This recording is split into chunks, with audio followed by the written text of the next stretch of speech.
kamu saya kasih gratis, nggak mau. Tidak mau ya Rasul, ya Tuhan, saya maunya bayar. Aneh ya, saya maunya kemerdekaan saya bayar. Kamu mau bayar pakai apa? Kata Abu Bakar As-Siddiq. Si budak menjawab, Tuan, izinkan saya setiap hari pergi ke pasar, pergi ke pajak. Pasar sini guna pajak atau pasar istilahnya Pak? Pasar ya. Pergi ke pasar, saya jadi kuli kasar, tukang angkat lah, tukang angkut barang-barang berat. Seberapa saya dapat satu hari itu, saya setorkan kepada engkau sebagai cicilan untuk hari itu. Nah, saat cicilan saya seluruhnya lunas, saya pun merdekalah. Apa kata Abu Bakar? Oke, kalau maunya kamu seperti itu, silahkan. Tapi kata Abu Bakar, ingat ya, saya akan tanya kamu dulu. Setiap kamu akan menyetor kepada saya cicilan kamu, ansuran kamu, saya akan tanya kamu dapatkan caranya bagaimana. Siap Tuan, kata si budak. Mulai tiap hari si budak kerja ke pasar, petang hari dia balik pulang, setor kepada Abu Bakar. Ditanya, ini bagaimana cara dapatkan tadi? Begini Tuan. Oke, ini halal. Diambil. Angsuran pertama kamu, oke. Cicilan pertama kamu diterima. Besoknya begitu juga, besoknya begitu juga. Suatu ketika Khalifah Abu Bakar As-Siddiq sedang melayani tamu-tamu negara. Sedang melayani tamu-tamu negara. Tiba-tiba si budak datang membawa sekeranjang makanan. Biasanya dia datang petang. Ini kira-kira pukul 2, pukul 3 lah, dah nyampe. Dan dia ingin memberikan sekeranjang makanan itu kepada Khalifah Abu Bakar As-Siddiq. Karena ada tamu, Khalifah Abu Bakar hanya mengisyaratkan, tolong taruh, letakkan di ujung sudut ruang sana. Maka si budak meletakkan barang itu di sudut ruangan. Kemudian biasanya Khalifah Abu Bakar kan bertanya, macam mana kamu cara dapatkan? Ini gara-gara ada tamu, Abu Bakar tak tanya. Si budak pun segan mau menceritakan bagaimana cara dia mendapatkan. Dia langsung pergi aja. Ternyata hari itu Abu Bakar As-Siddiq puasa. Hari itu Abu Bakar As-Siddiq puasa. Puasa sunnah lah. Dia jadikan itu sebagai perbukaannya. Dia berbuka dengan makanan yang dibawa oleh si budak tadi. Bismillahirrahmanirrahim. Bismillah. Dia makan. Satu baru dia makan, dia telan. Teringatlah oleh beliau, astagfirullah, saya belum tanya si budak ini bagaimana cara dia dapatkan sekeranjang makanan ini. Tolong panggilkan Fulan bin Fulan budak saya. Maka orang pun memanggilkan, datang. Fulan, ini makanan cicilan kamu hari ini ya, ansuran kamu hari ini ya? Benar wahai Tuan, saya sudah sempat makan ini, tapi saya belum tanya bagaimana cara kamu mendapatkan ini. Dijawab oleh Bilal, Tuan, dulu saya ini seorang bomoh. Dulu saya ini seorang dukun dan tukang obat, suka nipu pasien. Ketika saya masuk Islam dan saya pun tahu bahwa pekerjaan ini haram, sebagai seorang bomoh benar bahasanya bomoh ya, sebagai seorang dukun, setelah saya tahu ini najis penghasilannya, apalagi saya juga ngobatin orang dan itu juga dengan cara-cara bohong, saya tinggalkan profesi itu. Masalahnya di antara pasien saya itu ada yang waktu itu tidak ada uang cash untuk membayar, lalu mereka ngutang, saya pun kasih mereka utang. Hari ini di antara pasien saya yang dulu pernah ngutang pada saya, jumpa oleh saya di pajak, di pasar, saya tagih utangnya dan dia kasih. Itulah dia cicilan saya, ansuran saya kepada engkau buat satu hari ini. Apa? Kata Abu Bakar, itu yang kamu kasih ke saya? Iya Tuan. Maka langsung Abu Bakar As-Siddiq memasukkan jari telunjuknya ke dalam mulutnya, ke tenggorokan bagian dalamnya, lalu dia muntah, dituskan, keluar satu kali, tak puas dia masukkan lagi, sampai banyak kaum muslimin, mohon maaf ya, sampai banyak keluar. Apa kata orang-orang? Sudahlah wahai khalifah, sudah cukup. satu kali muntahmu yang pertama itu sudah membuang satu suap yang kau makan tadi. Apa jawaban Abu Bakar As-Siddiq? Demi Allah, saya tidak suka satu tetes saja, satu titik saja daripada rasa makanan itu menyelinap di bagian mana perut saya, dan itu belum keluar, menyebabkan amal saya tidak diterima oleh Allah, menyebabkan doa saya tidak didengarkan oleh Allah Subhanahu wa taala. Ini keyakinan sahabat loh. Ini keyakinan sahabat. Satu titik saja, satu titik rasa, satu tetes rasa saja masuk ke bagian yang lain dari perut ini dan belum keluar, biar katanya keluar semua isi perut saya. Masya Allah. Ini pertanda apa? Berhati-hatinya mereka dalam masalah makan dan minum. Baik, rezeki adalah kekuatan untuk mampu berhati-hati membedakan antara yang baik dengan yang salah. Ini termasuk rezeki.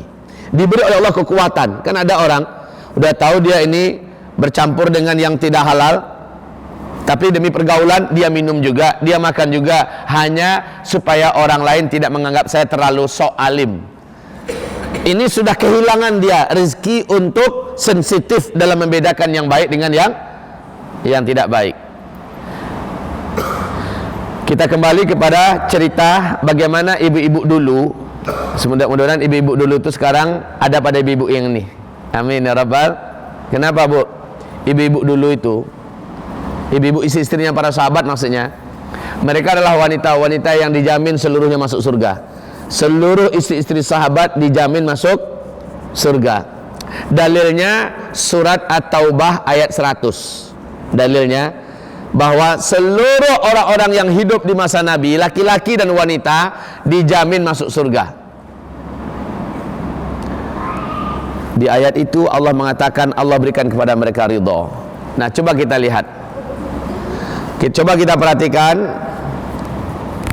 bagaimana setiap mereka sangatlah rakus dengan amal soleh, lebih rakus daripada orang hari ini kepada uang. Ibu-ibu, ada yang tidak suka uang? Ada yang tidak suka uang? Belum ketemu kita orang yang tidak suka uang ya. Semua orang insya Allah tanpa diperkenalkan sekalipun dia akan suka dengan uang dan jatuh cinta dengan uang. Biar tidak bersuami asal uang ada, daripada bersuami tapi tidak beruang.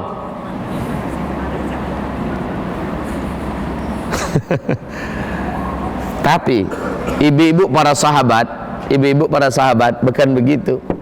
Bagi mereka biar tidak beruang, asal amal bisa mereka amalkan, kesolehan tetap mereka rutin mengerjakannya. Dan ini menjadikan mereka cemburu ketika Nabi Muhammad menyuruh kaum lelaki, Jumatan kalian ke masjid, yang wanita tidak digalakkan. Yang laki-laki boleh antarkan jenazah sampai ke kuburan, yang wanita tidak digalakkan. Yang laki-laki silahkan berangkat pergi berjihad, yang wanita tidak, malah disuruh, tidak boleh. Padahal kaum muslimin, pahala mengantarkan jenazah sampai ke pemakaman, sampai ke liang lahatnya, dapat 1 qirat. Apa itu 1 qirat? Yaitu sebesar gunung Uhud, beratnya timbangan nanti di hari kiamat, 1 kali mengantarkan jenazah ke kuburannya. Dan ibu-ibu di masa Nabi dulu tidak digalakkan oleh Rasulullah Sallallahu Alaihi Wasallam. Jumatan ke masjid. Ibu tahu pahala laki-laki yang pergi Jumat? Tahu bu pahala laki-laki yang pergi Jumat? Ibu tahu? Bilang aja cepat tidak tahu. Biar kita lanjutkan pengajiannya. Iya, bismillah. Bapak, kabar gembira buat bapak-bapak nih. Belum kabar gembira buat ibu-ibu, tapi belakangnya ada kabar gembira untuk ibu. Bocorannya tembus untuk ibu nanti ini. Pak, bapak bu, kok ibu yang seru? Apa kata Rasulullah SAW? Man ghassala yaumal jum'ah waghtasala. Siapa yang mandi ya pada hari Jumat, mandi biasa dulu, cebar-cebur pakai sabun, pakai shampoo, gosok gigi, kemudian waghtasala, lalu dia menyengajakan mandi wajib Jumat. Dalam Sahih Imam Bukhari, ghuslu yaumil jum'ati wajibun ala kulli muslimin, wa fi riwayah wa muslimah. Mandi pada hari Jumat hukumnya wajib bagi setiap muslim, di riwayat yang lain dan juga muslimah. Setiap hari Jumat mandinya wajib. Tapi ghuslu yaumil jum'ah ka ghuslil janabah, mandi pada hari Jumat sama seperti mandi orang junub. Cara melaksanakannya ya sama seperti mandi orang junub. Macam mana mandi orang junub? Hah? Saya tidak demo ya? Kalau di Indonesia kalimat demo itu turun bersama-sama ke lapangan, pergi ke kantor pemerintah, minta agar pemerintah berubah. Itu demo bahasa Indonesia. Tapi kalau demo bahasa Malaysia, saya baru paham di Kuching kemarin ini, yaitu memperagakan artinya ya, menyontohkan. Baik, cara mandi junub itu di dalam kitab Fathul Bari Syarah Sahih Imam Al-Bukhari beza benar dengan yang kita pahami selama ini. Caranya Rasul memberikan petunjuk, kata ini cerita Bunda Aisyah nih. Cerita, oh ini bagus sekali. Yang merekam ini bagus sekali. Nanti boleh dibagi pada yang lain ya. Ini benar-benar bagus. Biar Bapak lihat juga, Bu. Begini. Rasulullah SAW, kata Bunda Aisyah, menyediakan satu ember air. Satu ember air. Kemudian Rasulullah memulai, lihat, ketika beliau berniat untuk mandi junub ya, beliau meletakkan kedua kakinya di atas tanah, dan sejak beliau mulai mulai melaksanakan mandi junub, beliau tidak menggerakkan kakinya sedikit pun kedua-duanya, seperti terpaku ke bumi ya. Apa yang beliau buat pertama? Beliau ambil dengan tangan kanan, lalu dipindahkan ke telapak tangan kirinya, dan dia bersihkan dulu kemaluannya.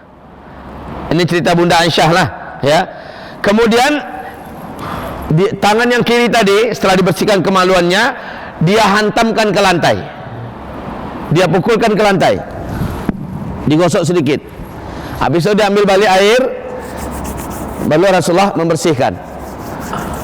Ya, coba perhatikan, dia ambil balik air, lalu Rasulullah mulai berkumur-kumur, madmadah.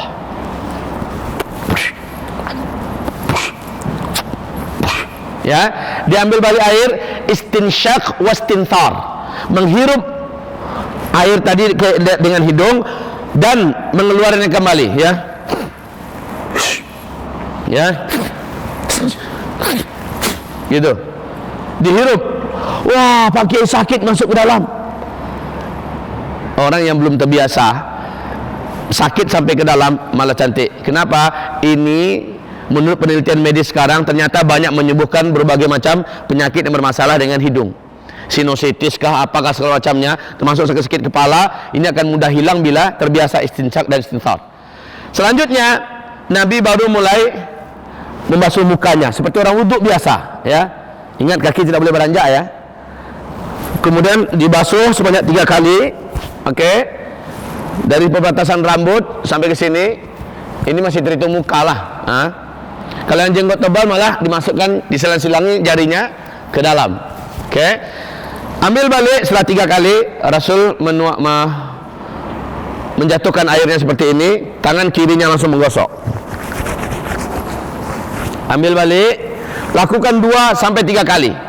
Kemudian ambil, pindahkan ke tangan kiri, airnya dibiarkan mengalir kemari, lalu tangan kanannya menggosok. Dilakukan, pindah lagi, ya, 2 atau 3 kali. Setelah itu Rasulullah mengambil lagi air dan diratakan ke tangannya. Beliau pun menyapu rambut seperti orang wuduk, disapu rambut sampai ke belakang macam ni, lalu dikembalikan ke depan. Setelah itu Rasulullah memasukkan kedua jari telunjuknya ke dalam telinga dan membersihkan semuanya 1 kali. 1 kali yang rukunnya. Oke. Nah, setelah itu Rasul mengambil air, lalu air itu ditekankan sampai ke dasar akar rambut, ditekankan sebelah kanan dulu, ambil lagi, tekankan lagi, habis itu dipijat-pijat. Dipijat-pijat seperti ini rambutnya sampai meratalah di akar rambut. Baru Rasulullah ambil air, tuangkan ke bahunya dan sebelah muka.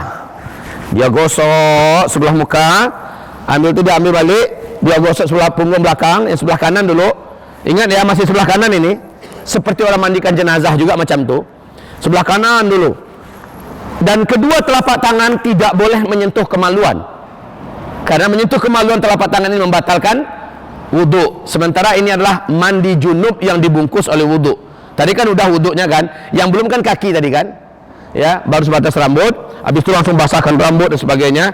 Terus paha, betis, ambil air terus ratakan, masih dengan telapak tangan. Bolehkah guna shower? Boleh. Kalau guna shower berarti sebelah kanan kita konsentrasi sebelah kanan. Air mengalir terus kan, pakai shower. Boleh pakai gayung, boleh juga. Yang penting jangan boros air. Jimat, mesti jimat air. Ratakan semua, selesai, pindah ke kanan, ke kiri. Macam itu, dilakukan hal yang sama. Dipijat, ratakan airnya ke dasar rambut, ke akar-akar rambut. Teruskan, gosok semuanya. Yang bagian sebelah kiri, muka belakang. Begitu juga paha, betis. Selesai. Dah selesai semua, Rasulullah mulai menganjakkan kakinya. Lihat, baru terakhir Rasulullah memindahkan kedua kakinya dan beliau menyambung wuduk tadi. Ya, dah basuh kaki lah seperti biasa, selang-selangi semacam ini, bersih, ambil banyak 3 kali. Kiri juga begitu. Selesai mandi junubnya. Selesai mandi junubnya. Berarti mandi junub itu dibungkus oleh wudu. Paham? Mandi junub itu dibungkus oleh wudu. Nah, di dalam hadis tadi Rasulullah SAW menyebutkan, man ghassala, siapa yang mandi, dia mandi dulu pakai sabun, pakai shampoo segala macam itu, mandi biasalah ya, jebur bersih seluruhnya.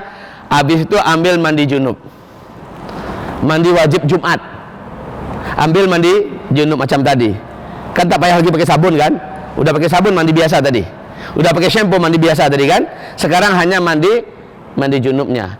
Bila hari Jumat itu kita tak sempat lagi nak mandi bersih-bersih, minimal kejar mandi junubnya. Karena Umar bin Khattab pernah mengusir orang dari masjid. Di Sahih Bukhari, Umar pernah, dia lagi khutbah nih, Umar bin Khattab. Tiba-tiba seorang sahabat masuk, masih berkeringat lagi. Apa kata Umar? Hei, kamu dari mana? Saya baru dari pasar, saya kejar-kejar kemari. Kata Umar, kamu pulang dulu, mandi dulu kamu. Masa keringat macam itu masuk ke dalam masjid? Mandi dulu. Dia pun pergi mandi itu, kemudian dia datang ke masjid, salat sunat 2 rakaat, baru dengarkan khutbah.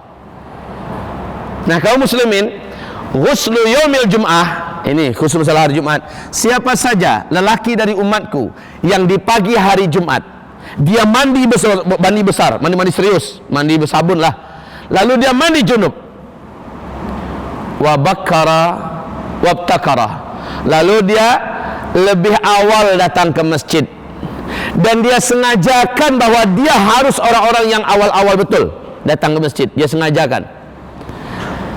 Wa masya walam yarkab, ini ibu-ibu, ini untuk bapak-bapak loh ya, tapi ibu-ibu ada bocoran pahalanya nanti.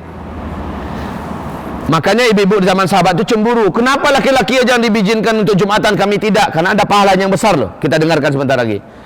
Siapa menerima pahalanya, Pak? Siap menerima pahalanya? Siapa yang enggak siap dengan pahala? Apa kata Rasulullah berikutnya? Wa masya walam yarkab, dia pergi ke masjid hari Jumat itu di pagi-pagi hari, ya kira-kira pukul 10 lah, pukul 10, setengah 10. Dia nanti duha di masjid, dia baca Quran di masjid, dia berzikir, dia semacamnya. Wa bakara wa masya walam yarkab, dan dia berangkat ke masjid berjalan kaki, tidak memakai apapun kendaraan.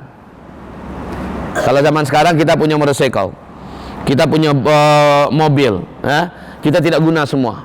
Walaupun jarak rumah kemari itu ada 500 meter, setengah kilo atau mungkin 1 kilo, sengaja dia jalan kaki, Pak.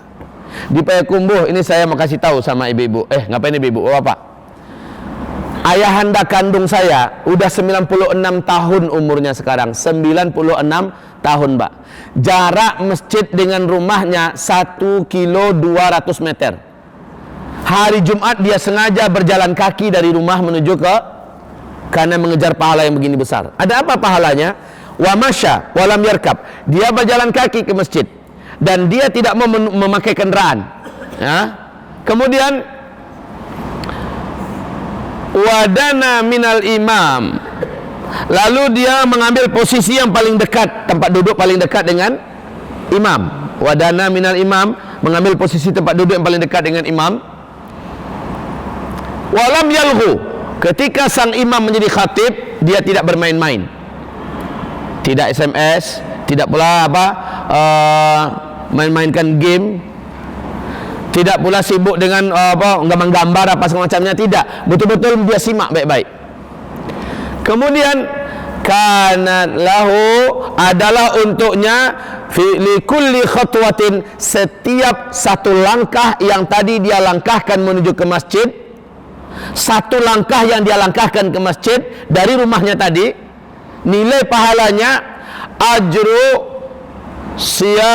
sanatin siyamiha wa qiyamiha, pahala orang yang puasa sunat selama 1 tahun dan pahala orang yang tahajud selama 1 tahun. Allahu Akbar. Setiap satu langkah, setiap satu langkah pahalanya sama dengan pahala 1 tahun berpuasa sunat, 1 tahun tahajud di malam hari.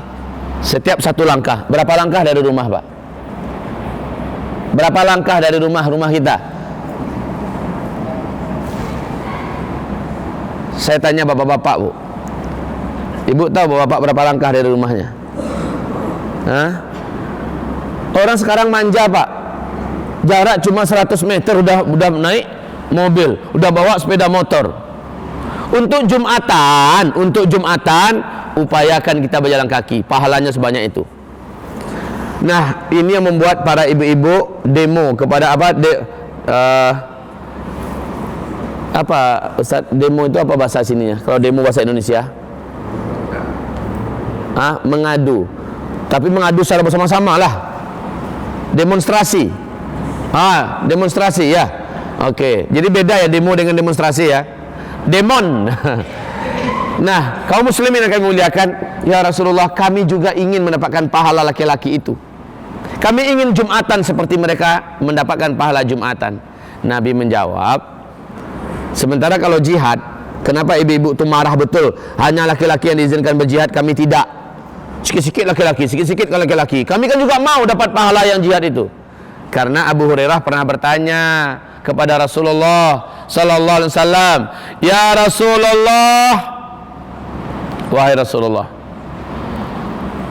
tunjukkan kepada kami, apakah ada sebarang amalan yang amalan itu mampu mengimbangi pahala orang yang berangkat pergi berjihad ke medan tempur?"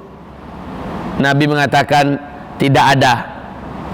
Kalaupun ada, kalian takkan sanggup mengerjakannya. Bertanya lagi Abu Hurairah, "Ya Rasul, sebutkan saja Rasul, ada tidak? Kalau ada, kami akan amalkan." Rasul mengatakan, tidak ada.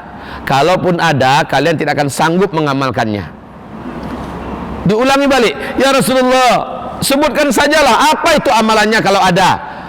Tidak ada, kata Rasul. Kalau ada, kalian tidak akan sanggup.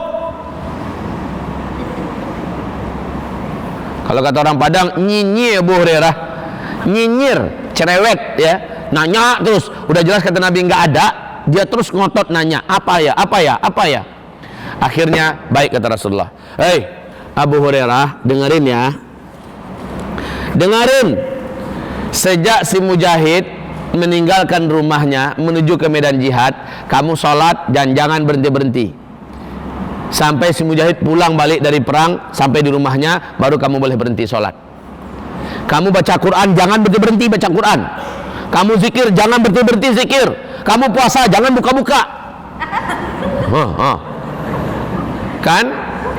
Semenjak si Mujahid berangkat pergi berjihad, kamu beribadah, start dari dia meninggalkan rumah, kamu start ibadah dan jangan berhenti-berhenti. Maka apa kata Abu Hurairah? wa ayyuna yutiqu dzalika ya Rasulullah. Wahai Rasulullah, manakan sanggup kami macam itu. Makanya kata Rasul, tadi saya katakan kamu nggak akan sanggup, masih aja nanya. Saya katakan kamu akan sanggup, masih aja nanya. Kamu nggak akan sanggup. Nah, iyalah Rasulullah, memang kami nggak sanggup tuh. Nah, ini yang menyebabkan ibu-ibu kepengen juga berangkat karena pahalanya begitu besar, Bu. Pahala yang begitu dahsyat. Apa kata Rasulullah? Apa kata Rasulullah? Asma, sini Asma. Jadi yang diutus oleh kaum ibu-ibu kepada Rasulullah untuk meminta keadilan amal, supaya ibu-ibu juga diizinkan Jumatan, diizinkan pergi berjihad, diizinkan mengantarkan jenazah ke kuburan, ya. Awal-awal Islam dulu. Apa kata Asma? Sini Asma.